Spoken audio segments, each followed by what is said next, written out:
Seperti apa yang saya sampaikan di video saya sebelumnya, yaitu untuk bulan kali ini ya, Desember 2022, saya ingin membahas dan memberikan sharing dan juga mungkin bisa motivasi untuk rekan-rekan tentang mengendarai mobil ya.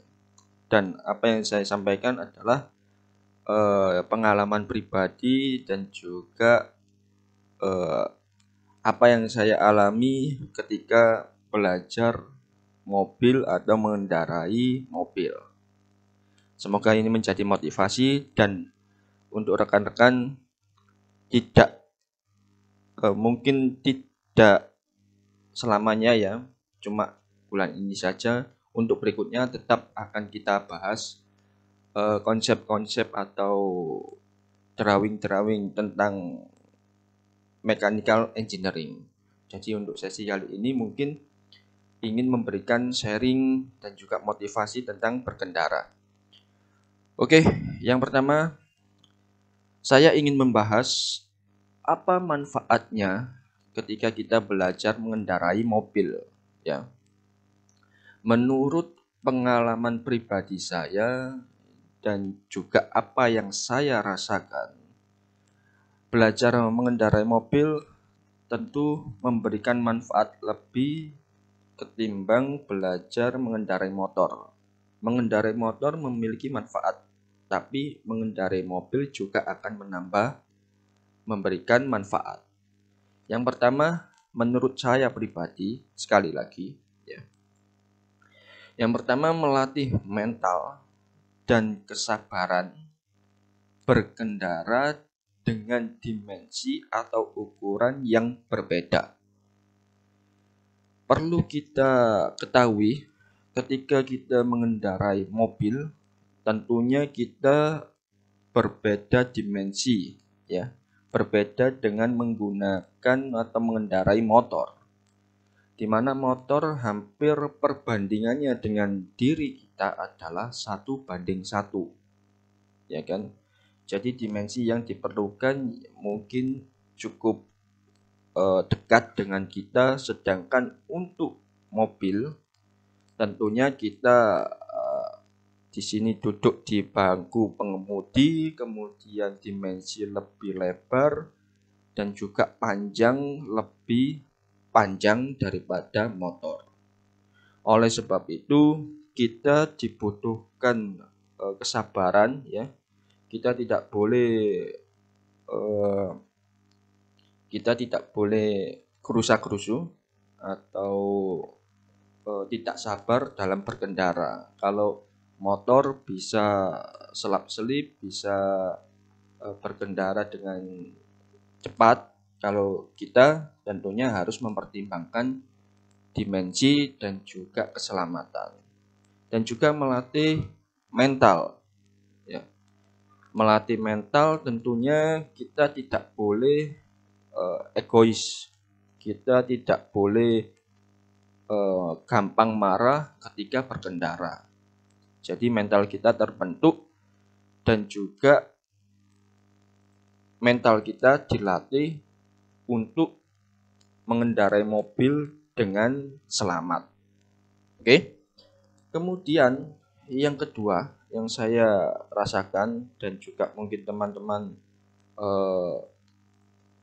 bisa termotivasi, yaitu menambah pengetahuan marka jalan dan peraturan yang ada di jalan raya. Oke.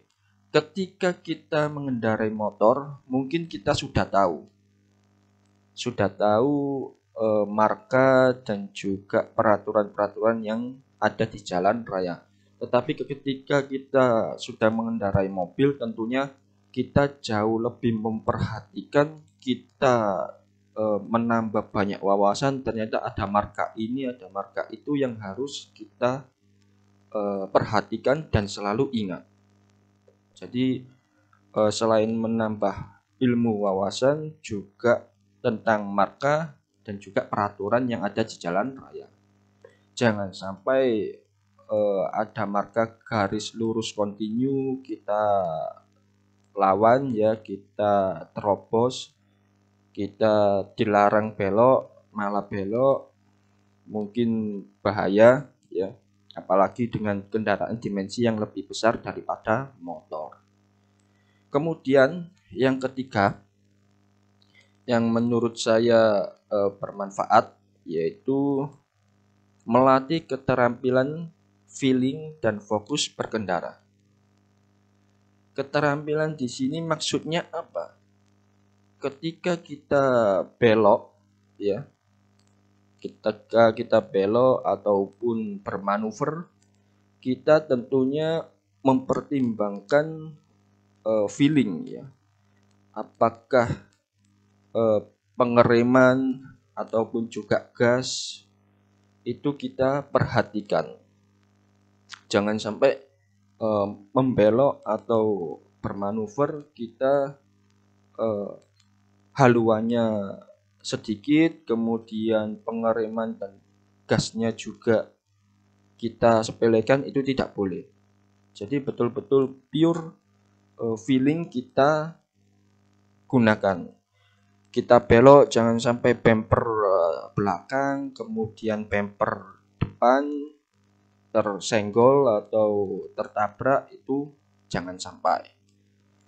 Feeling kemudian fokus berkendara.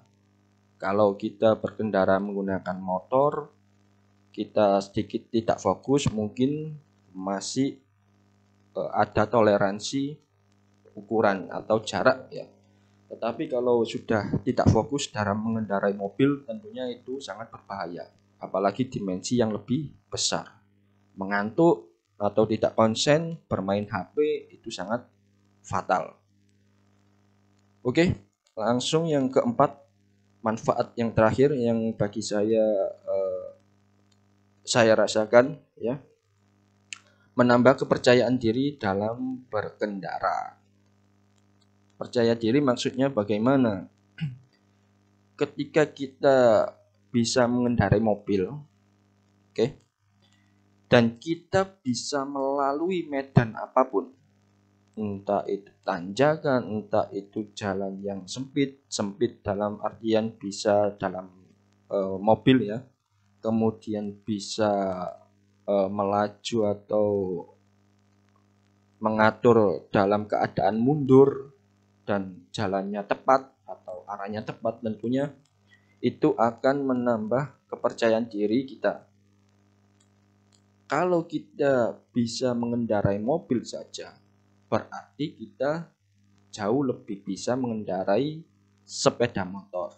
Itu harapannya. Oke, karena dimensi yang digunakan di mobil jauh lebih besar daripada dimensi motor. Jadi itu saja untuk video kali ini. Tentunya nanti akan ada lagi pembahasan untuk sharing dan motivasi mengendarai mobil dari saya. Jadi manfaatnya menurut saya ada 4, yaitu itu tadi, melatih mental dan kesabaran, menambah pengetahuan marka jalan dan peraturan, melatih keterampilan feeling dan fokus, dan menambah kepercayaan diri dalam berkendara. Jadi untuk rekan-rekan yang ingin belajar mobil, usahakan sebelum tua ya, waktu umur 20 ke atas sudah bisa belajar mobil, mempunyai SIM dan mengurus SIM, itu akan jauh lebih enak. Semoga video kali ini motivasi untuk mengendarai mobil bermanfaat, dan terima kasih.